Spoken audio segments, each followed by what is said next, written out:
Grabe po ang kalayawan ng sanlibutan. Halagang lahat po ng kalayawan na nagawa ko po. Sunod sa kalayawan ng sanlibutan, nandyan po yung aking grabing pag-iinom ng alak. Naging alcoholic po ako. Naging chain smoker din po ako, mga minamahal.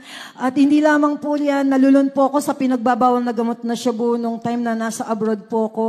Na-influensyan po ako ng aking mga kasamahan. Halagang napakahirap, mga minamahal. Mayroong bisyo. Dahil sa kaguluhan ng buhay, dyan ko hinahanap yung kapayapaan sa aking mga bisyo. Dyan ko hinahanap yung kasiyahan, mga minamahal. So instead na magkaroon ako ng kasagutan sa aking mga problema, lalo pong lumala, mga minamahal, dahil talagang naging grabing addict na po ako. For almost 8 years, mga minamahal, naging shabu addict po talaga ako. So, sa gana ng akin, hindi ko na kayang alisin ang aking mga bisyo na yan. Tuwing uuwi po ako ng Pilipinas, hindi ko alam kanino ko sasabihin yung aking problema. Maging ang aking pong beloved husband, dahil nauna po siya na-save dito, hindi ko po masabi-sabi sa kanya yung aking problema. Dahil iniisip po niya, napaka-inosente ko para gawin ko po yun. Pero yun siya po, mga minamahal, wala po yan sinasanto.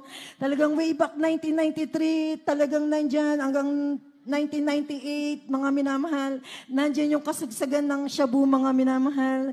Talagang tuwing uwi po ako ng Pilipinas, talagang nandyan.